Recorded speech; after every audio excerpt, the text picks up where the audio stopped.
right, now we're going to work from we call this switch-based side control, where the person's brought their arm over the top to the other side. Okay. Now, actually, there's kind of two options for where they put this arm, and it is a little different what they're going to do when they do this. So, the first one we'll work with is actually when they bring their arm to the other side of your arm. Usually, when they do that, they will switch their hips. So, see, I'm falling on my left hip here. Okay. What that does, it makes it hard for George to frame against my hip. If I did this and I kept my hip up, he would be able to push my hip, and there's a big gap for him to free himself. Okay, so by dropping their hip, they've made it hard for you to use that frame on the near hip, right? Usually when the person goes here, their aim is to either step over this leg. Okay, so I step over, I get the mount position. Okay, or if we turn, it might be they might use this just to get back to a regular side control. So if I can walk up, you can see I killed that arm. He was trying to frame with this arm. I can walk up, kill the arm, and then I can start coming back and getting back to a regular side control here. Okay, so when would someone switch their arm across? Often they'll do that. One, if it's going to be pretty hard to beat that frame here if Ed's elbow is already down like that. But they might do it so they're probably not going to go like from here, because he's probably going to escape. He's going to stop my hip dropping and he'll escape there. But they probably will go for this if Ed was blocking my left arm here, like so, and I couldn't control anything towards his head. Sometimes the person will look then to swim through and drop the hips from there into the switch-based position. Okay. Now the other variant we talked about was that when they bring their hand on this side of your arm, so it's more next to the head essentially. Okay. When the person goes here, they're less likely to switch their base. Usually they're looking to walk into the north-south position. Okay. We'll deal with this essentially like the walk to the north-south in the north-south section. Okay. But essentially when they go over the arm, they're looking to put their hand in front of the hip here and walk the hips around into north-south here. An important principle is whether your arms are open or not. Okay, so in this position, when Ed goes to switch base, so when he's trying to get his body into this position, if he is able to open my elbows out, I have very poor ability to block the space towards mount. Okay, so essentially, if Ed comes in here and he brings his arm over the top, if my arms end up here, so if this elbow comes high, come a bit higher, yeah. See, I can't even pull my arm down to block anything here, and I can't use my right arm well either. I'll turn a little bit. And my arm's up trapped here, I can't use this very well either. Okay, now it's very hard to stop the mount because I've only got my legs, but my knees can't fully close that gap. So if Ed was to step over, that becomes difficult. Okay, now to go back, what I would rather have is I want Ed lower down on my body and have my forearms framing him. So if you ever get stuck here, you've got to block the best you can and just kind of shoulder walk like this until you get him down low on the body here. You see now, this space is actually behind him. So if Ed was to try to step to mount here, it's going to be very difficult. All I need to do, turn around a bit.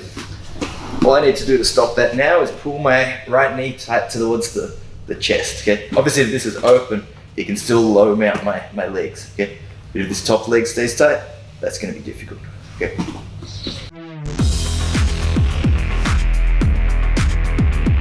The first thing we would want to do is catch them as they try to swing their arm across. Okay, so if I happen to force Ed to swing that arm across, like he wants to go to the other side and I can see it coming, then if I can catch his elbow, we get up, just like we did earlier on when we were able to block that arm earlier. Okay, so that's our first defense. Now, the rest is basically going to be based off when he's actually managed to get his arm down onto the ground here. No longer here is it a good idea for me to try to push this. I don't have an angle to do this. I'm just going to actually start turning my back and giving up space by doing this. Okay, so we don't want to turn like that now. That's only option available is when my arms are out straight. Okay, now when Ed tries to put it in good position, I can start to turn and get up.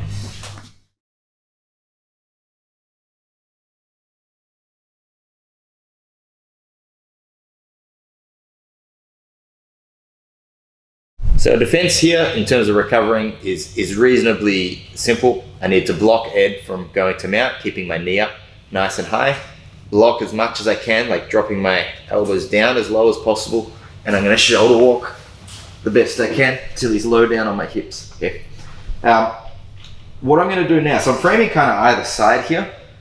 I want to free my right leg by essentially getting up. Okay, so I'm going to block now, framing more on this side because I'm going to remove my right arm. Okay, you'd see here if I keep locking high as I remove this arm, bring your hips up high, Ed, I get this space taken out. Okay, I don't want that. So I kind of block down here. Now bring your hips up. It's a little slower anyway, and I bring my elbow back like so. Okay, once I'm up on my elbow, I can again start to free my bottom leg. Okay, so I'll bridge into Ed, retract my knee, and I can free my leg. Okay, let's have a look at that from the other side.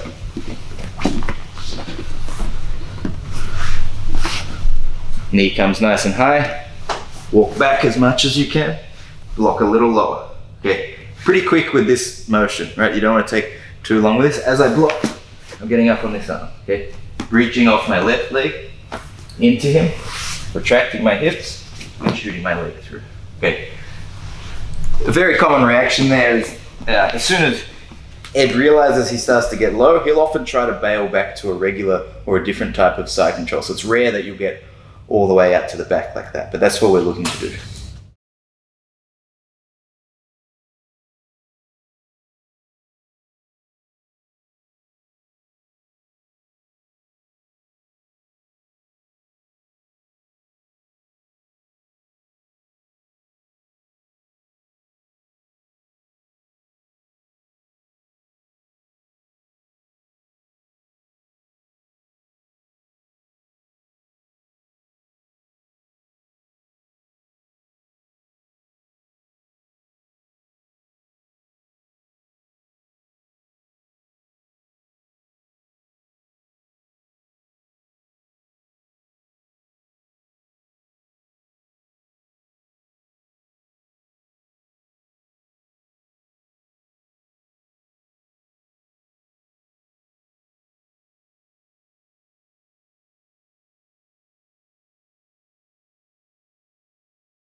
All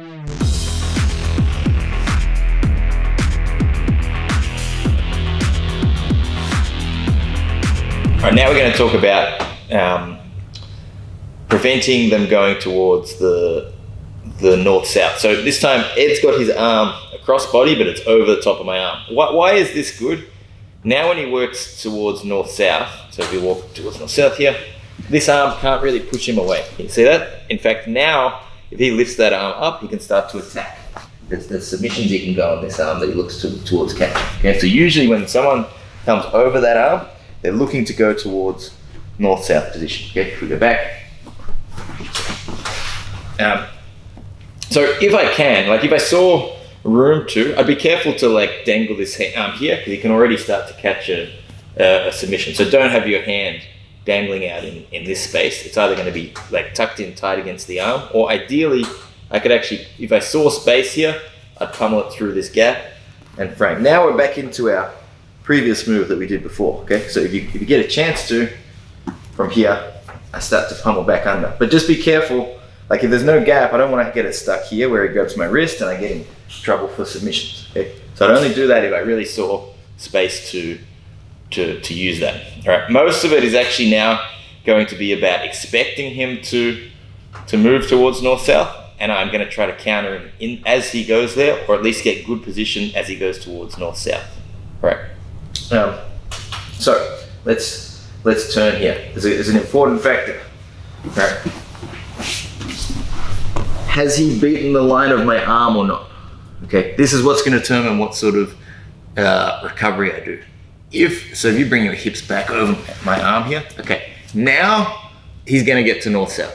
Okay, it's going to be very hard for me to stop the north-south, so if you keep walking around now, Ed, I'm going to have to start trying to recover using a frame here. All right. Now, That was with my forearm pushing up, which we'll go through in a moment. If he hasn't beaten the line of my arm, I have a chance for one other escape, which is our underhook escape that we've done before, okay? Because I can block, this arm could potentially block his hips going past the line of this arm. So if we're here and Ed starts walking around and I'm able to get an underhook, I can start to turn into my knees, okay? So that was the same underhook escape we used, go from this side now, that we used from side control, okay? So you watch my left arm, here, as he starts to go around, if I pummel this underhook under this arm, this keeps me safe because he can't grab my wrist for the Kimura, and I can start to sprawl out, work to my knees, and then work back to front headlock, okay?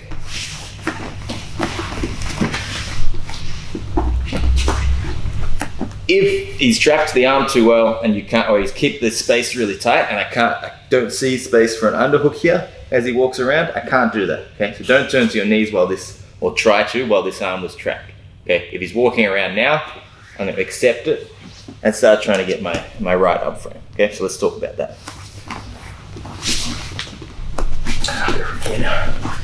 So watch my right arm, okay? As he gets around, I'm gonna drop my elbow in and start walking around. I'm gonna reach to his lat and try and put my forearm underneath his shoulder here. Okay, this is how I frame from north-south. Watch this. To lift his shoulders up, I don't push with my hands, I lift my elbow up. Okay, it's quite a strong action actually. Drop your weight down now, Ed. I can hold him up quite easily, okay, with this. So how does it work? If you just pop off for a sec, Ed. So it's not like pushing like that, that's weak. I am using my shoulder blade, pushing my shoulder blade forward. So using our scapula. It's a very strong action of our body, okay? So we can hold up like this. You actually want to get both hands doing the same thing. When you do that, that's going to allow your knees to come underneath and your knees can frame and you can start to build your recovery from there, okay? Let's go again. So if you can, this is no good where he's gone chest to chest and my arms are stuck. What I would want is to have my arm underneath, and even if Ed's being heavy here, I can really lift that up, okay? And as you'll see, that'll let my knee come under and that will let my feet recover and get back to guard. So what you're gonna see here is my right arm it's gonna have, as Ed mixes between going towards north-south and back to side control, I have to mix where I wanna frame with this arm. And it's important that you become good at this fight so you don't lose your frames and you stay in control. So ideally, if Ed's here, I want this arm framing his hip with my elbow near the forearm, pushing into the hip here.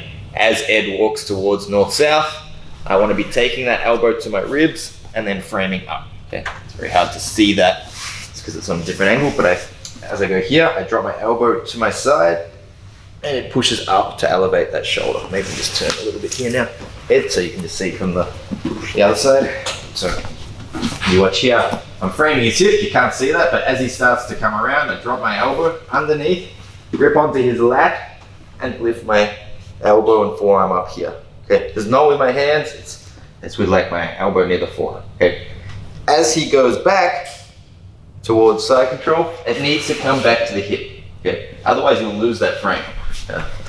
Let's turn. What you don't want is Ed goes towards north-south, I get a good frame and then he decides, okay, I don't like what's going on, and he comes back, and if I leave my hand here, it's stuck. I can't use this to frame at all, okay? So you need to, and then if I take it back, it's gonna be very hard to get it in the right spot to frame. So you should be preempting that, going back, framing against the shoulder. As he comes back, my hand's already swimming through to block this knee hip. All right, we've got 3 clips to look at for where someone's switching to north-south. So here, Maddie's going to do that, and I see the opportunity to get the underhook, get up to my knees here, and then shoot back into guard. The next one, again, I'm going to be able to turn in and get up to my knees. So as Seaman goes for north-south, I managed to get a hold of his leg, turn to my knees, and stand up. This last one, he goes to north-south again. This time I end up just getting my frames like we were talking about. So he has actually blocked my far arm well where I can't. He sits on the wrong side of the head, so it's very hard for me to frame with my left arm here. But my right arm, as he moves around, just watch my elbow come in front of his shoulder here. Okay, so I've got my elbow frame now, and then I will be able to recover. We'll show you how we go about that in a little slightly later section. There we are. All right, now we're going to be working through the north-south position, okay? And we'll just talk about a few of the different variants that we're going to have to deal with in terms of defense, right? So there could be, the person could have their arms over the top, so both arms over the top here. There could potentially even be one arm in front of the arm, like this, and the other arm is over the top, like so. This is reasonably common. You could have both arms underneath, and potentially, especially when both arms are over the top, sometimes you'll have someone like a bit of a tripod as well, which will require a slight different response to what we would do normally. Okay, what's the person? So they're the kind of scenarios we're going to work with in terms of defense, and each of those will require a slightly different approach to escaping the position. What's the main attack the person's looking for from north-south? They really usually want to secure an arm. Okay, so usually when they're here, it's very hard to, this can be a great controlling position with my arms over the top, but eventually they're usually going to want to scoop underneath an arm, start to pull you up on the side, like so, and start to attack a Kimura, or potentially an arm lock from there. Okay, so obviously need to know how to deal with that.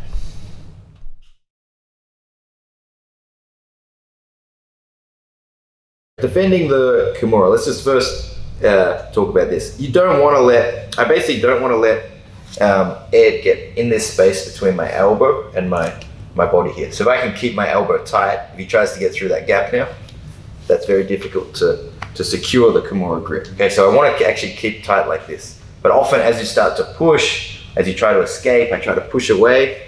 It's actually hard with my forearm here, but if my arm happened to be up here and I push, you might be able to clear it and find a gap to work through underneath here. Okay, so as soon as they're under this arm, we need to be worried about the threat of the Kimura. What's he gonna look to do? He wants to turn me on my side. Okay, why? Because it's very hard to get my shoulder down and escape my arm out of this. Okay, so that's pretty much the opposite of what we want to do when we want to defend. Okay, but if you look here, if I just try to roll to my, so just keep me on my side here, if he puts good pressure with this, it's very hard for me to pull my arm back down, right? What I want to do is walk my feet around this way. And then this grip is you can probably feel now, it's very hard to keep my elbow up. I can start to drop, or at least the angle for the arm lock is gone, because he wanted to put my arm all the way behind my back here. You can't really do that while we're here, and I can escape. Okay, so if you see that again, maybe go from this side now. Like so. I'm wanting to free this arm down. It's really important my head is free. So how he defends that is he blocks my head with his leg. So he puts his knee in front of my head. Now I try to turn and I cannot. So you need to be using, if they're catching you, block that leg trapping your head. Okay, so try and trap my head now. Block, I walk my feet away and I look backwards like this, and my arm's starting to come down. Okay. From now, if you can't drop your elbow, legs can come in and start to kick away, and you're safe from the submission. Okay. Once more. If Ed takes the, just do it from here again. If Ed happens to get under this, don't let him get that space, but if he happens to get under that space, I want to make sure my head's free with my free hand blocks the leg on that same side. Move your head away and look backwards. I'm kind of walking with my head looking backwards like this. Okay, very hard for Ed to follow around. And I bring my legs in and I escape.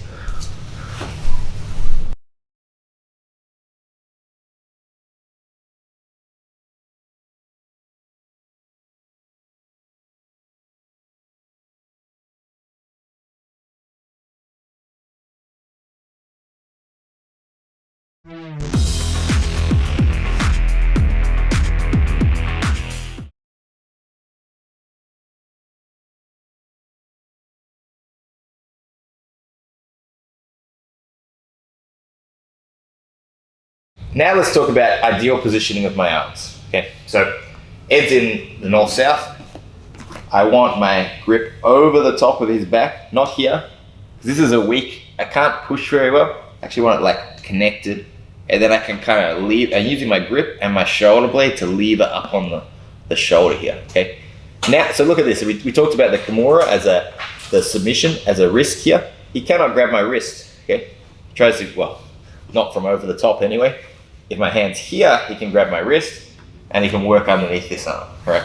Here, he might be able to reach under the elbow, but he'll never, with this hand, but he'll never actually get a Kimura grip, okay? So I'm safe from that. But the main reason I'm doing this, one, it keeps me safe, but two, it lets me make distance, okay? So Ed wants to put his chest to chest, and this is hard for me to escape, okay? I lift my elbow up off the ground, and I can start to bring my knee in front of that same side shoulder, okay?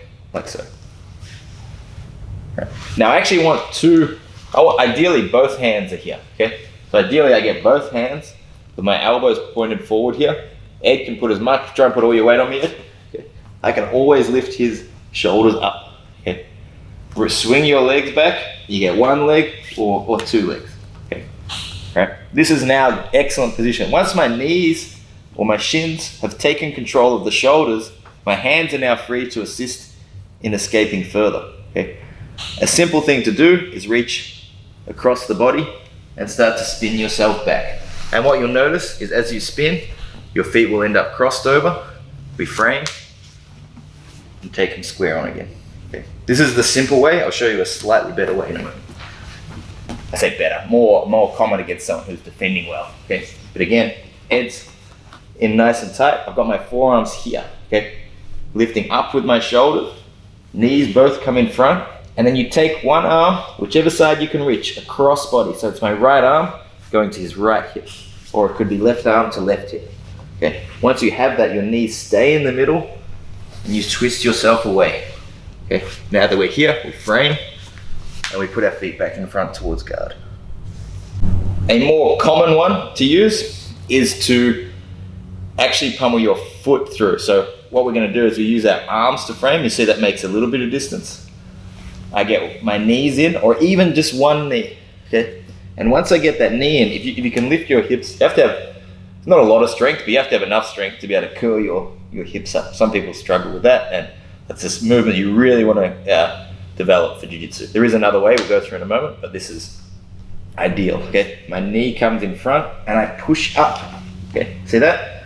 I frame, and that makes more space, okay? Then I can take this leg across the hip. Knee on one side, foot on the other. And if I just extend with that leg, nothing else, it's gonna spin me back in front. Okay, I'll do it the other side so you can see. Here, up, I'm gonna now use my left leg to frame here. Push, and I take my right foot across the hip. Okay. If I just focus on extending this right leg and spinning my head away from Ed, and you'll see it takes me right back into guard. Okay, let's have a look at that from front on now. Maybe the other way, sorry. So here, one leg in, other one comes across, open my legs out, and I'll spin back towards guard. It's really important when your foot comes across that you keep your knee on the outside. Okay, so when I do this, my right knee might come in, it lifts, and my left leg will come across, but see my knee being flared still like that. Don't go across like this, okay? Here he might throw me off and stay inside control. Let's have a look. So I'll do it wrong. I'll do it with my right leg coming across so you can see. So if you see here, as I push away, my right leg comes here. Now, the good thing is to keep my knee out if I can, okay? If I take my leg across and Ed starts to throw my legs this way, I don't end up with my legs in front in guard. He ends up in side control again, or in a bad scramble.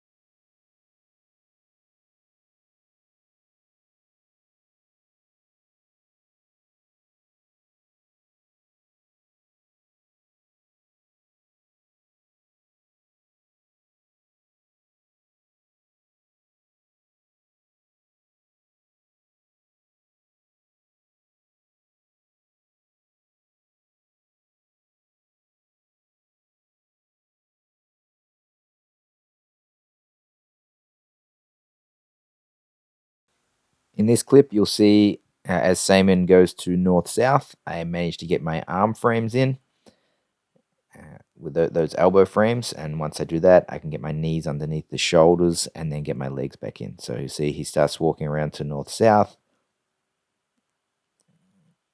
and I get my elbow frames in. Now my knees are in. I'm able to push him away with one leg. He starts to run around, which is a great way to try to counter, but I managed to spin around to back to guard. Another option we have, frame, get our legs in, and then we're going to go into north-south, okay? So I'm gonna reach across again, like so, but this time, instead of, so this is usually, when would I do this? One, if you're not that flexible, and you're struggling to keep your knees like from framing them away, you feel like your legs are getting pushed off, or sometimes you actually literally will start, as I start doing this, sometimes people grab your feet and they start pushing them away, okay? And that's hard to get my legs in how I want, okay? So when we go here, I have the option as well to reach my hand across the hip again, but this time I throw my legs away and I reach my other hand to the other hip, okay? So it's like my arms are crossing, like so, okay? If you watch this, if I sprawl out, I end up facing the legs again. So we go kind of like, our arms are crossed now, and then when we sprawl, we roll, and we end up like this, okay? Now it's really important that I've blocked either side of his hip. So if Ed wanted to run around to my back, I've blocked that, okay? So because I'm like this, if he tries to run left or right, I've got an arm to block. Okay? If he goes the other side, I've got my arm to block, okay? If he starts to ever beat that arm, just like we did earlier, so he starts to get around, I want to fall to that side and look for the underhook and pillow defense, but we'd rather not have it come to that, okay? So, let's go in from the, I'll do it from here. Knees come up, arm comes across, and your other arm comes through. Throw your legs and turn your hips face down. Okay, and now we're in position. Obviously from here, just like we did before, head will attach to the arm and build yourself back up backwards into the front headlock position.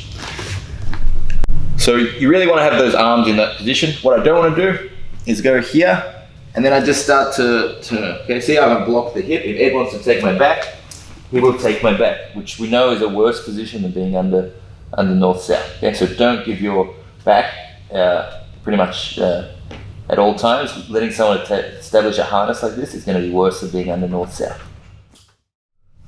Now we're in the scenario where Ed is in front of my arms here, okay? So how do I get my frames back, okay? I can't, my hands, like put your weight on. There's no way I'm gonna like bench press him off here unless you're extremely strong, okay? Most likely what I need to do is find a way to pummel my arms back in. Just lift your arm up again and get this frame again, okay? This is gonna then help me get my other frame and I'm back to being able to get my escape going. So how would I do this? So he's over my arm. You're not gonna pummel your arm in very easy like this unless you move the head. I'm gonna use my legs to move the head, okay? So watch this. I'm gonna swing my legs to one side, collect his head, and start to move the head away. Now there's space to start to swim my arm through, okay? Now this is the tricky part. I don't wanna swim my arm all the way through. That gives him a chance to get the Kimura. So you only need to, what I wanna do is like, move his head away, swim under this space, and then try to get like my elbow tight and my hand back underneath. So I kind of swim like this, but never reaching all the way through in front. Okay, so again, move the head away, pummel, kind of like open the elbow. See if I open my elbow, it opens his elbow. It's gonna be kind of easier to drop my elbow inside and grip onto the shoulder here. Okay, we can do the same thing. So I still can't get the other side now, so we walk around. I'm now struggling to get this one. I can use my leg, turn his head, pummel underneath, open his elbow out, and then start to take my elbow on the inside. You see there, I even used sometimes I put my knee on the outside of the arm so you can't close that in, just to help my own arm get through. Okay, you can do that on either side too. Okay, so once more, look at that from front on now. It's controlled the position. I use my legs start trying to pummel underneath. If you need to, you can even put your knee under their arm until you get your frame back. Okay, same thing on the other side, like so. Pummel, open their elbow out, and then we pummel back, and I now have 2 frames how I want it. Right, now if Ed's underneath both, he's wrapped around both of my arms here. So again, I can't frame from here, and I can't get those same frames like before. Okay, so if this is the case, we have a different way of escaping. The bad side of this for Ed is he's actually not that well attached to me to stop me moving away from him this way. What's going to stop me is the ground. Okay, so like I can't, using my legs, it's kind of hard to move down. Here you can kind of walk to follow me, all right? But if I push back, I get my arms like closer to the, like turning my elbows down and pushing back against his shoulders. Drive forward as much as you can now, Ed. I can kind of fight that a little bit, okay? And I want to move myself down the ground. Now, if you go again, as I said, so keep putting that pressure. If I try and like scoot, it's very slow. It's not going to work. Instead, we need to learn this motion of swinging our legs as far as we can to the side, and then as far as we can to the other side.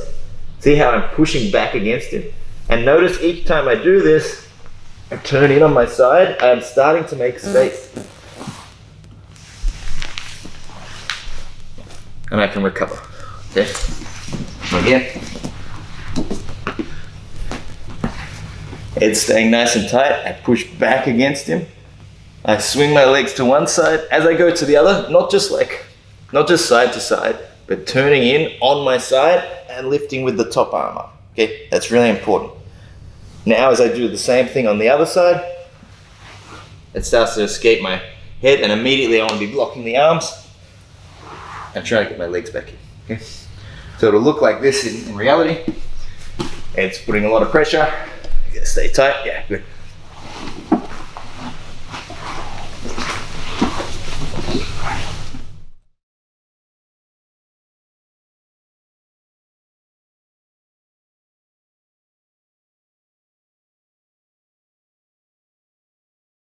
So now Ed has one arm in front of my arm and the other one over, so he's kind of trapped it in opposite on each arm, okay? And he's chest to chest. Again, this hand can't frame, this hand can't frame yet. Usually here, to stop the Kimura, I said elbow tight a little earlier, but this he might, I feel like from here, he's probably going to be able to wedge through that, okay? So for that, he's going to start to work under that elbow, okay? So actually instead, to stop it, I'm going to open my elbow out. So when he tries to lift that elbow, it's kind of, I'm fighting against that by being wide, okay? So it's very hard to pull me like all the way up here if I'm being heavy on that side, okay? And then we're going to do a similar action to before. I'm going to try and move his head out and get this arm back, okay? So let's turn a little, okay? So I'm going to use my legs, try to get under the head and turn, and then I can start to slip my arm back in front. Or you can go the other, sometimes it can work that way, sometimes you move the head further this way, pummel underneath, knee comes in, and we pummel it back there, okay? Once I've got one, and even if he's going for the other, I can start to frame up and that will help the second one. So once you get one of these frames, the second one's a lot easier to get, okay? Of course, once we're here, we have our regular recovery.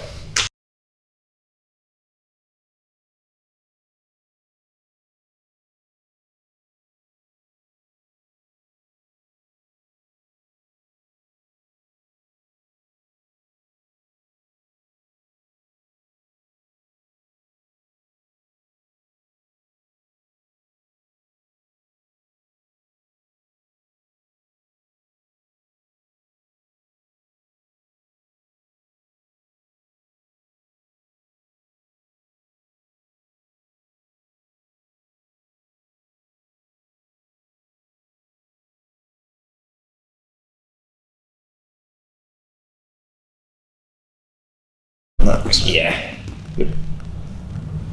Occasionally you'll have someone like tripoding into you like this, and it is very hard, like, because if you look at his weight distribution, his shoulders are very heavy.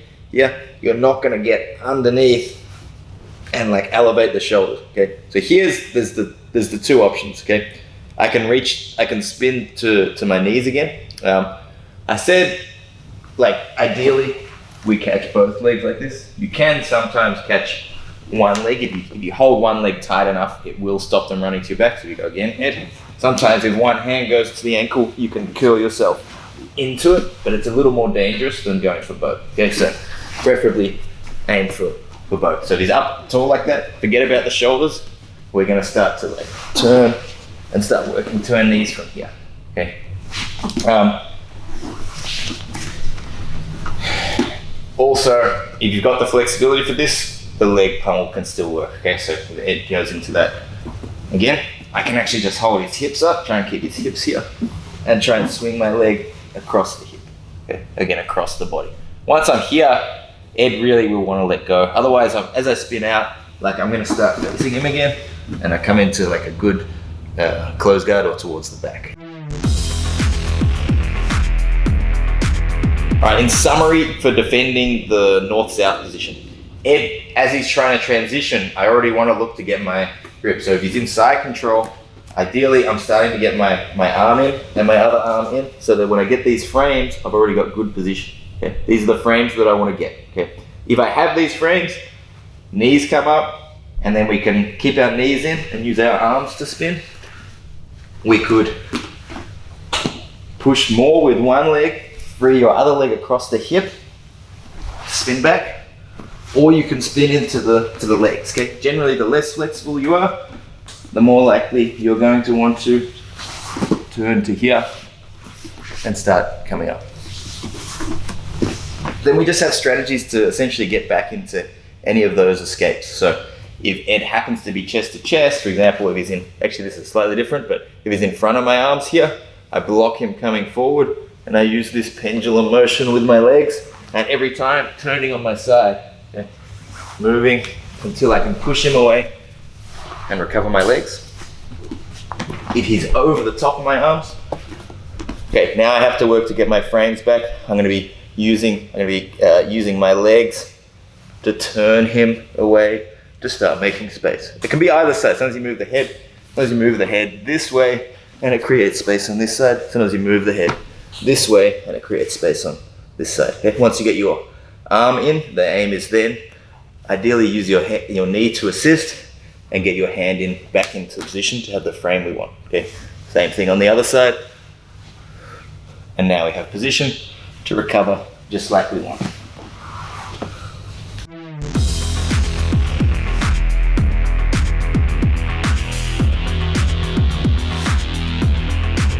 All right, we're now going to be talking about the knee on belly position and how to escape from here. The main things the person on top is looking for, they could potentially start to come up and attack the near side arm lock. They could start to work for a far side arm lock. So if Lachlan starts to block my knee, they might look to pick up the elbow and start to attack the far side arm lock. And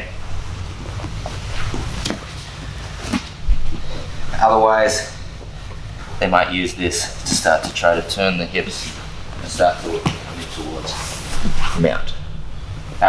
Often where the reason the person will go to knee on belly, it could be the entry. So it could be that they started to pass the guard from a standing position. There's a lot of frames here. So for example, the arms are framing. They can't get like chest to chest, so they will come into a knee on belly position. They might look to go here as a way of getting towards mounts that started inside control and starting to put their knee up on the belly as a transition towards the mount position. And it's a pretty common reaction as well as Lockie starts to use his frames to escape side control. He starts to get his legs in. I get both legs in, good. As they notice this, the person might start trying to get rid of the frames by posturing up and putting the knee on the belly and going to this position. So we need to know how to deal with this. So when we're in the knee on belly position, there's a few things that I want to look out for. And where do I want to end up? Okay, so one of the main things I want to do is block, get my hips away, and then start to get my legs back in front. So I can use this to retain guard. Okay. Another thing, which would be probably a good option as well, sometimes you just want to get their knee off the belly so that he drops it back down. That's a reasonably good outcome a lot of the time as well. Often by coming from such like an upright position and then trying to drop back down, we've got a good chance to build our frames again just to start our recovery. It's rare that they will be a knee on belly and then come back down into a position where my arms and my legs are fully separated. Okay. And sometimes as well, you might be able to get into a leg entanglement. We will cover this, but like if I'm able to elevate the hips, sometimes your outside leg can come through. Okay. Now, what do I need to be aware of in particular? Or how do I stop some of the bad stuff from happening? I don't want to get armbarred. Okay. If my elbow comes above the line of the hip, that's a risk. Okay. This near side arm. All right. I don't want to get armbarred on this arm. It's going to happen potentially if he gets a good underhook. So we can underhook my shoulder here. Okay. So we have this battle and this dilemma he's going to put towards us where I want to block, because the other thing I need to watch out for is Lockie bringing this knee towards mount. Okay. Like so. Okay. Now, to block him going to mount, the main weapon I've got is my hand here. Now if he tries to go to mount, I've blocked that. But that exposes the underhook. Okay, I have to be very careful of this. As he tries to go to mount, I block the knee. I try to keep my underhook as tight as possible. So if he tries to dig it now, it's a little more difficult. But it's a battle. Anytime he really starts to get through, I'm going to let go and try to pummel back. It's a constant battle we have to fight here. If you're statically fighting this, he'll probably always win it. Okay, but if I'm constantly pummeling, anytime he goes under, I go back, and I just have to be ready to go back on the knee. I want to try to get Lockie's hips up. Okay, if I can get his hips up, there's a lot of room to start getting my legs back in front. Okay, when his hips are low, it's very hard to get my legs into that gap. Okay, some of the things we might use to do that. My hand can be pushing up at the hip. Sometimes you get a chance to bump with your leg as well. So especially if he starts to like pressure in, sometimes you can bring your leg behind the hips, bump, and that will lift the hips and let your legs recover. I want to frame Lockie's hips away, keep him from like this can also help stop him going towards mount. Let's turn. My hand on his hip here. It's harder for him to drive. Good roll here. He's lifting up, so I can come up, keep low with the hips. If his hips stay low, it's harder to drive across, and at least it gives me a chance to make some distance with this arm. Okay, so I'm trying to frame away and potentially up if he comes forward. All right, so forward knee on belly. We're going to try to. There's a few concepts that we want to work with. Okay, if his weight is sort of a little bit off me, I'm going to be usually looking to get my feet back in front and to recover like so. Okay. Or if his hips happen to lift up. If he elevates his hips, we should have room to frame and get our feet back in front. So we're always trying to make him lift the hips up. The more he starts to drive forward, the harder it is to do that, and the lower his posture, the harder it is to do that. The more he starts going in this direction, the more we try to actually use our outside leg to bump, or our inside leg to get behind the hips, bump forward, which you see has elevated the hips, and that's going to help us bring our legs back in front. There is one other option, if he's very heavy and low, like this, which is to move ourselves away using the hip escape. So if you're able to block their ability to follow you, so usually if he gets very heavy like this, it's harder for him to follow my movement. The more he's kind of light, if he's more likely to kind of go light with your knee on belly. If I move, he can follow me really well. Okay. If he goes heavy, if I move, it's much harder to follow. Okay. So if he drops down heavy like that, harder to get my legs in front, but easier to move my hips away and start to escape by coming up to our knees. Okay, so we're going to use this strategy of playing with the way he's reacting to start to set out the way we escape. If one thing in the gi in particular, sometimes Lockie will pick up underneath the elbow, see that? And then when I try and pull my elbow down to the ground, it's difficult. If he's held my wrist, this is fine. I can keep my elbow down and I can circle that grip free and fight it like a fight to get that hip grip that we've been talking about earlier. But if he gets under the elbow, I can't pull my elbow down. This is a lot more dangerous because it exposes me for the arm bar a lot more. Okay, so obviously if we can, when he goes to do this, so starts to put pressure, if we can still get our legs in, like my outside leg in front, that's gonna help me start to push and recover my bottom leg on the inside or the outside to push him away. But that might not be so easy. Okay, we go back. Sometimes from here, if it's really bad, I'll actually start to turn my back just to try to get, like I need to get this knee off my belly, okay? Because that's what's really causing me issues. If his knee was down, I wouldn't be feeling nowhere near as threatened because I can start getting my legs back in, okay? So if we're here, sometimes I'll have to turn my back and start trying to lift my hips up in front. Keep it, see like a bit more realism. Put your knee across, yeah, good. So if I'm here, I start to turn and I start to try to free my hips here. And now that my hips have come in, I start turning back out, okay? It's a little risky because when I turn, he might start to attack the armbar.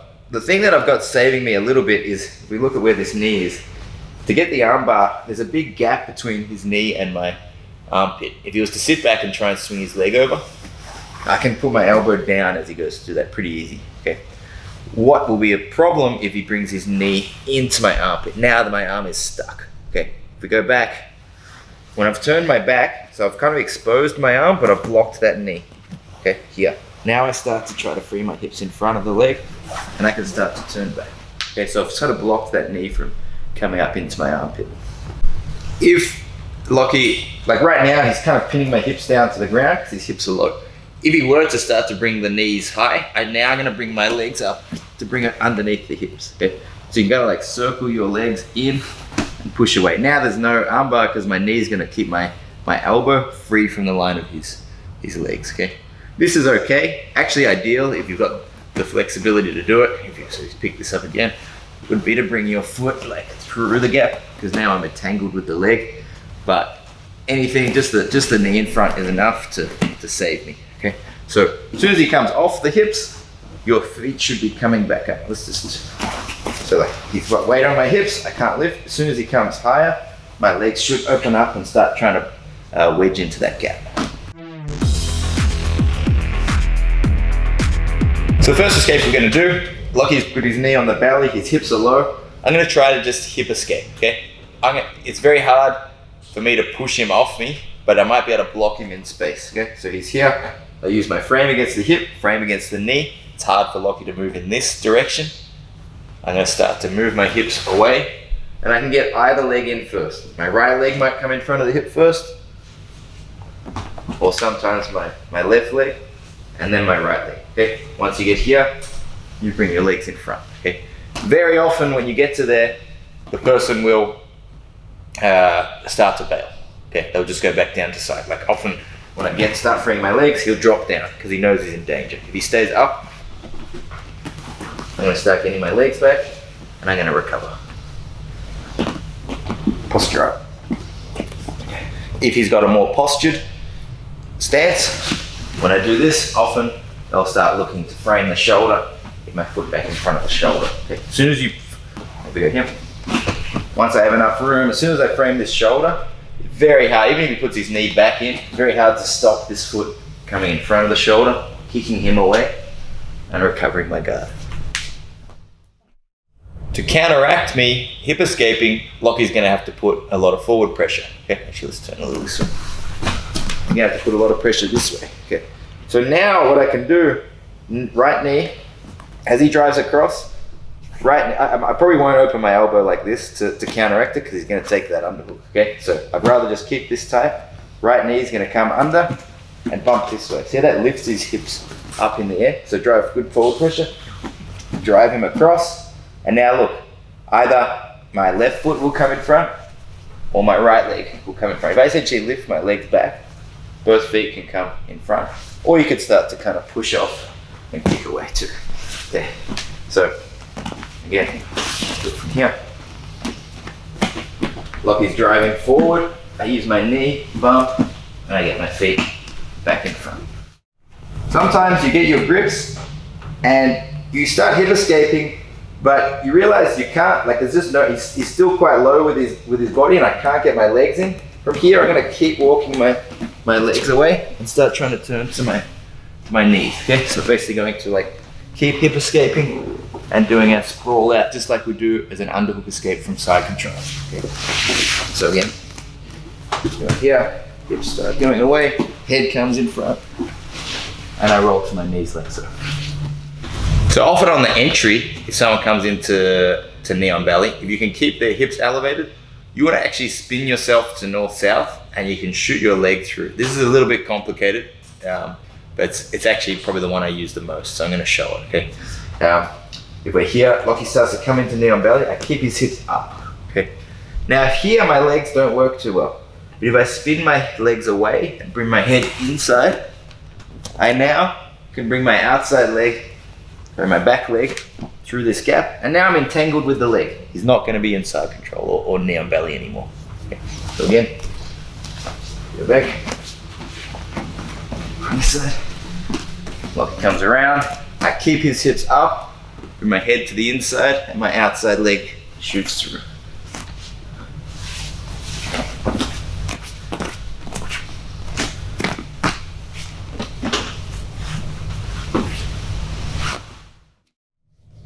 So in a scenario like this where Ed has managed to get the underhook, obviously he's quite far forward. It's going to be very hard to frame, especially because he's under this arm, to frame him away and kind of hip away. Okay, so usually from here, and it's a good way to reclaim my underhook back as well. That's when I'm going to do that same bumping forward action. Okay, let's just turn a little this way. Okay, so we're here. So I'm going to try and get my knee underneath the hips, and then bumping forward this way, okay? That's forced him to post on his hand to keep his balance, okay? Once we've got that, now I can frame and start to come back in front, or spin my head through and try to attach myself to the leg, okay? So again, this angle now. And when he's quite deep with the underhook here, framing the hip as much as I can with this right hand, trying to push it upwards, okay? Work my hips underneath, get my knee behind his hips and try to off balance in this way, okay? Now I block that arm and I can start working my feet back in front. Linking the techniques from defending the knee on belly, okay? So first off, try to block the hips and keep the hips away as much as you can. I can use my right hand usually pushing down near the hip. Careful not to push too high because now I expose my elbow. I'm at risk of the arm bar. So tending to keep my hand and my hand somewhere around the hips with my elbow lower than the hips. My left hand's basically going to be working to block the knee without opening too much space for an underhook. Okay, so keeping my elbow as tight as I can. Now we just work out defenses based on whether his weight is far away, over like mid or deep. Okay, so we're here and he's far away. I should be able to start to hip out and recover my legs. Okay. If he's a little deeper with this, like so, often you can start to like move your hips away. I kind of block, move my hips out. Sometimes that causes him to drop his legs to the ground. Okay. Sometimes if we go again, if he's a bit deeper, I can't I can't get enough range on my hips to get my legs back, but I can start to turn in, walking my feet away and starting to get up to my knees from here into the front headlock. Okay. So again, if he's kind of like halfway, often you can start to get around the leg and start to come up. If he's a lot deeper with that leg, so the knee's coming across more, like so, it's going to be very hard even for that because look, his knee's too deep. I can't turn and keep him on this side of my body. Okay. Generally, when he starts to go here, so he's either coming towards mount or he's got a good underhook here. Either way, we're trying to bump them forward. Okay. Then we can get our frames. From here, you can recover your legs, or if he starts dropping his weight back, I drop back now. Yeah, again, you'll be able to get your legs back in front and work to recover from there. Okay, in reality, a lot of the time from knee on belly, it's just about forcing them to drop back down into a regular side control and you continue your escapes from there.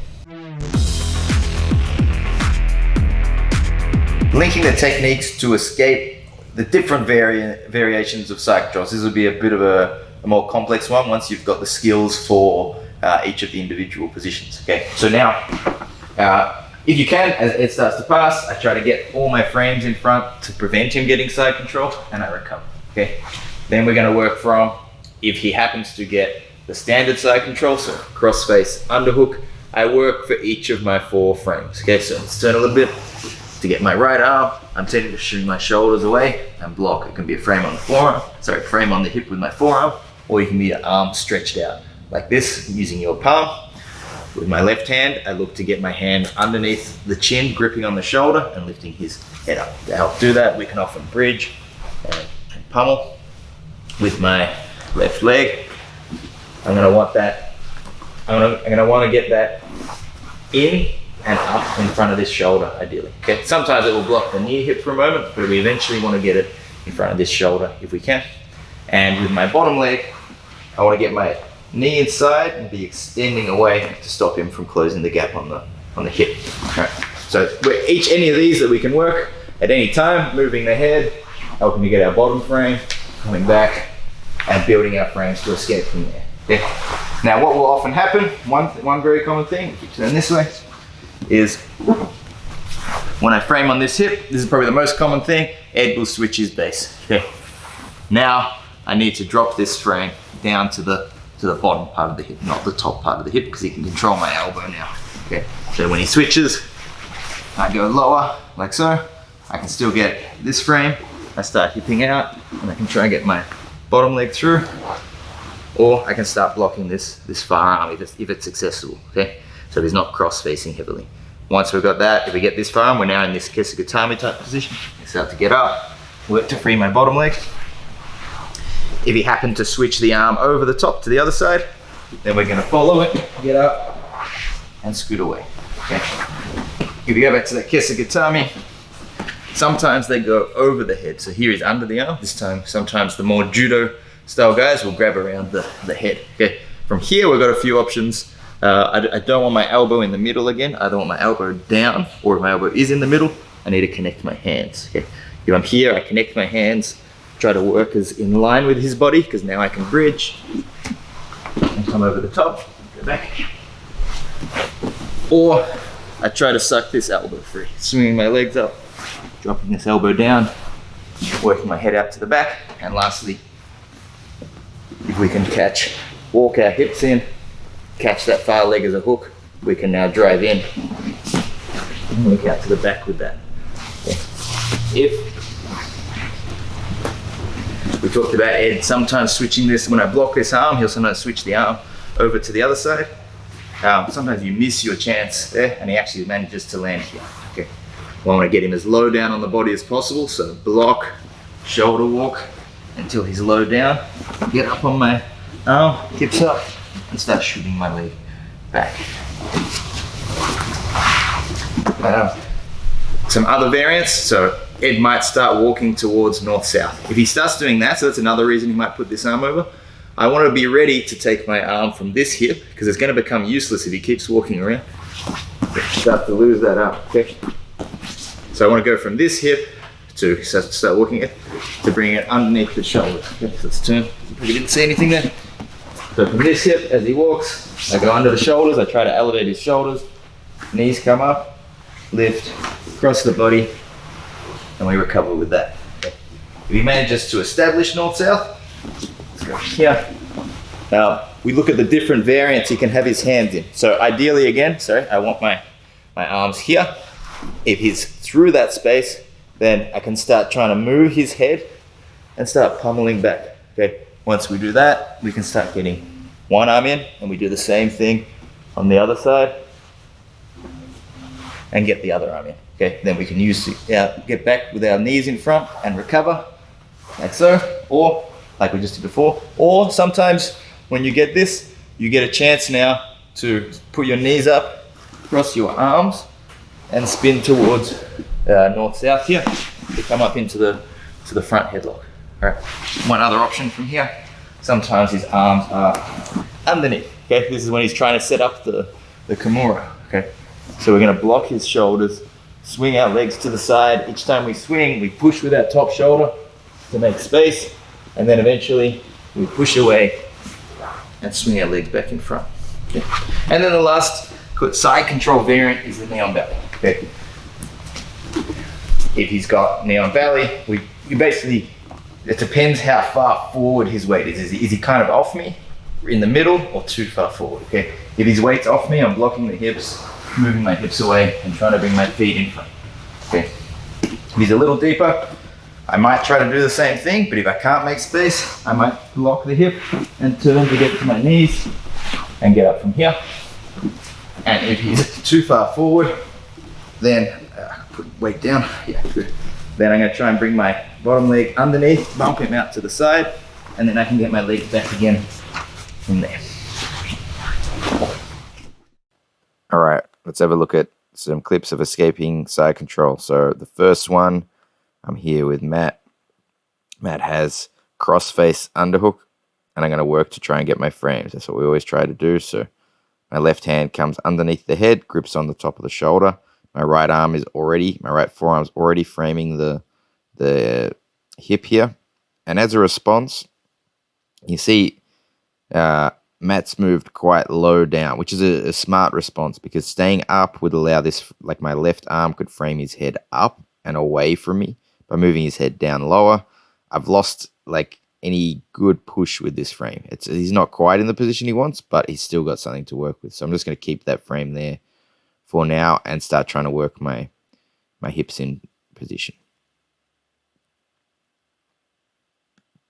So he's starting to square up a little bit. So you can see the more he moves his head towards me, the more I can actually start to lift it with my elbow up in the air, being careful not to open my elbow for his head to drop behind it. So I keep hip escaping, just a constant hip escape, because it's going to constantly make your opponent have to keep adjusting their position, and that creates gaps. Anytime they move, a potential gap might expose itself. Okay, so yeah.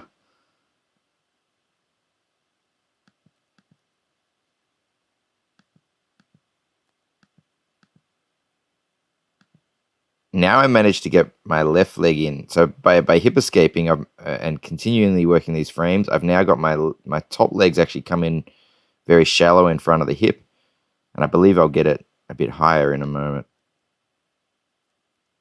Yes, I managed to pull it out and get it in front of the shoulder, which is where I want it. As a response, Matty ran his legs away from me, which makes it harder to recover, but I do manage to recover guard. So let's just have a look at that. Once more. So I'm framing here. I've got two arm frames. I'm trying to get my leg frames in using the hip escape.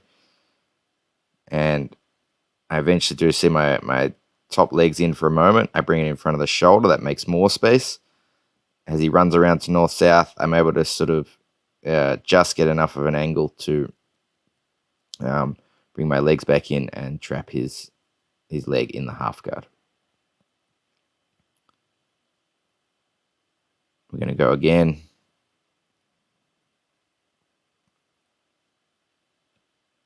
So I'm framing that hip. If you can get this stiff arm frame, that's good, but you got to watch them pulling your elbow up, which he's going to try to do to get underneath. So I can't frame. See, I can't frame when he does that. But now it's come back. So I'm back to just a sort of shallow frame. Ideally, this arm is in front of the near hip. Actually, that's really important. I'll just go back to that. When he's switched, he's now in that Kesugatami position. I don't want my elbow between the top and the bottom hip. I want it in front of the bottom hip, ideally. So you can watch me like kind of shrug my shoulders away to try to get that. There we go. Head moves away. Elbow tries to drop down into that gap. There we go. And now it's in that gap. Okay, so now he might change back to a regular side control to try to, yeah. So now he goes back to the regular side control because he realizes he's lost control there. So now I have to try to frame this hip again. Here we are. Now, while that's happening, I now start getting a chance to control the head here. You'll notice Matty tried to push my elbow out and drop his head behind, which would have been very bad if he did that, because I lose my frame. So watch this. He tries to push my elbow, and I track it. Okay, I drop my elbow by my side so that he can't put his head underneath it. You have to always be fighting that if they try to do it. Now he's switched to a different type of side control where he's gone to the switch base, and he's trying to walk to north-south. You can see a gap open up under his hip. I reach for an underhook. He kind of sprawls out on that. I'm able to get up a little bit and then shoot back to my knees. So if you watch this, I see a gap I start to take my underhook because he's walking to north-south. This is one thing we talked about when they go from switch base towards north-south. Sometimes there's a gap to reach an underhook through. But he actually sprawled that leg back, and I have nothing to really hook onto with my left hand. But I'm still kind of able to get up. So this is not something I showed in this exact sequence in the series, but I'm able to get up on my right elbow.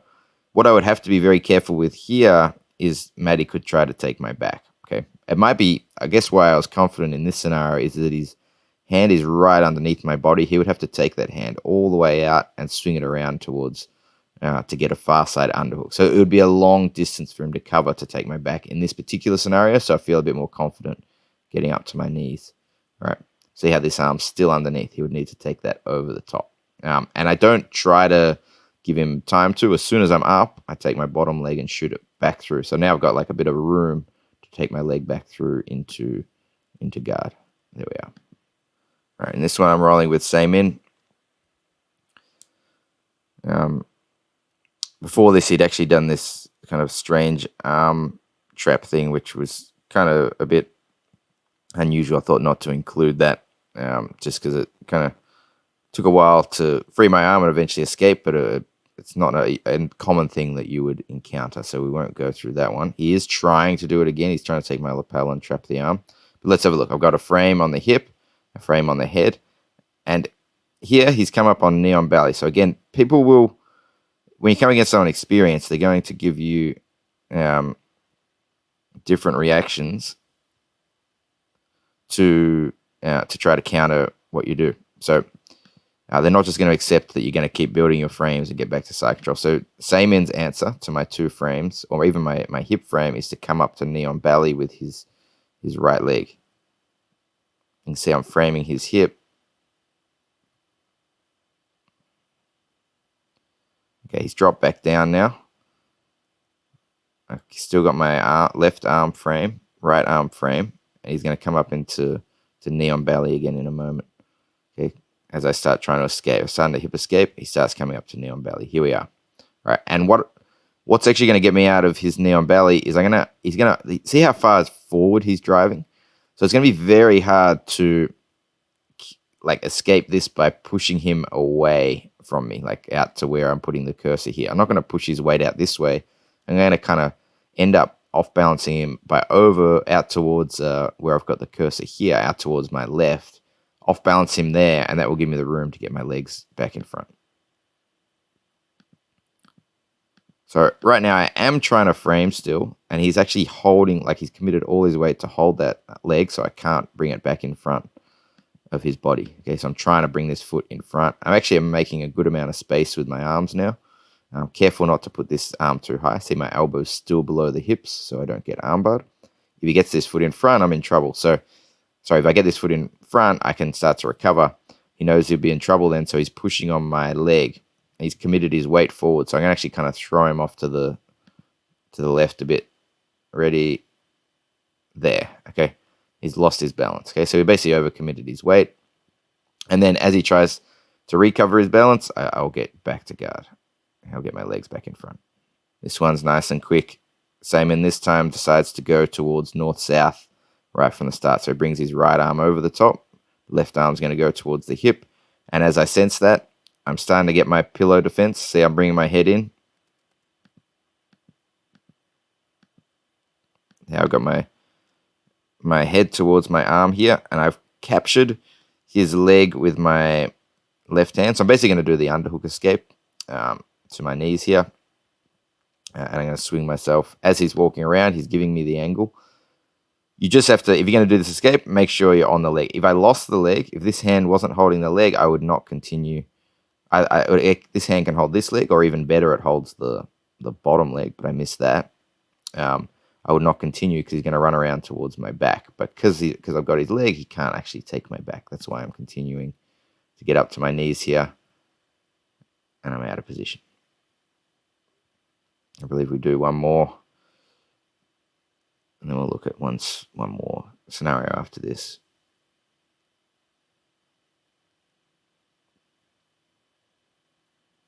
So this time he put his head under my elbow. I have to make sure his head doesn't really get under, so I locked my elbow tight.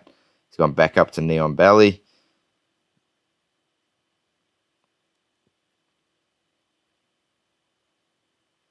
Framing the hip here. He puts a lot of forward pressure, which does make it hard to push it, like to escape your hips outwards against someone like Saemin.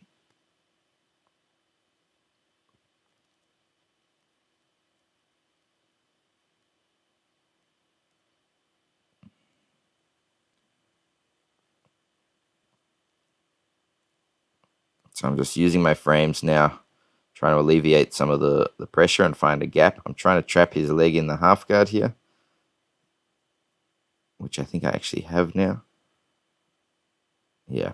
This is actually a really simple one. Just go back to that last bit. From the knee on belly, he's dropped his knee down, and I managed to scoop my leg over the top. This is Saemin's leg. And you'll see I'll bring my leg over the top to trap it. So I'll actually let go with my left hand, grab his foot, and just feed it to my legs. I grab the foot, feed it to my legs, and now I have I'm like in a very late stage knee cut. He tries to move across towards mount, but I happen to kind of keep my knee in front of him to lift his weight, and I recover. Last one's with Gavin. What we're going to see here is Gavin went straight for a chin strap, which had me worried he might be looking for a north-south choke. And he's run around to the other side of my body. He's switching back towards north-south. Okay, so this is actually a good one because I just talked about that with Saemin. If I miss the leg, don't keep turning. So I turn to grab the leg just like I did on Saemin a moment ago. And you see my left hand here just misses. Okay. If you miss the leg, your back becomes exposed. Do not keep turning like you're getting to your knees. He's going to take your back. So I have to roll back to my back pretty quickly now. Okay, now just back under side control again. Oh, actually, there's two sequences here. Gavin tries to kind of quickly transition to mount, and he's very close to getting it. Gavin goes to step over to mount. I basically just managed to get my left leg back in that space, back in that gap, and that recovers my guard. All right, so now we go once more from side control with Gavin. So try to frame the hip. Gavin walks towards north-south again. Okay, so that's a good, you get to see the grips I changed to. So you see, yeah, I emphasize this quite a lot. Putting your forearms under their shoulders when you go to north-south, and you'll see that here. See that forearm coming under the shoulder, and I'll do the same on the other side as well. Now Gavin leans very far forward, which makes it hard. He like kind of tripods in almost. Actually, sorry, I get my knees under, but he kind of buries through that. So I've still got my forearms there, but it's because of his head so far forward in my hips, it's very hard to elevate him from this scenario. If he's more like going chest to chest, a bit lower, it's easier to elevate him and make space. So I'm using my leg to kind of block his head and make sure he doesn't pummel this grip too easily. He walks around to the side. Okay, here we get to see the pillow defense. Okay, he's walked around to the side. I've blocked the crossface by putting my head on my arm. Now he can't. If he tries to crossface, that's going to be difficult. He might try to run around to the other side here. That's a pretty common response. But this time I've got the leg. I've got this leg caught. Let's see what happens. He might break through that again though. So I'm starting to try to get up. This block on my hip was annoying because it stopped me rolling to my knees as easily as I'd like, or like to my stomach. So I pulled in tight and I've had to let go and go back to my regular recovery. Turning back in the other side now. Gavin's gone to step over to mount again. That's actually given me a chance to get my right frame in. So see my right leg's framing. If you can back roll with a frame, which is not everyone's going to be able to do this, but this is going to help me push with that frame a bit stronger. So once I go back to here, I push, and then allows my legs to recover.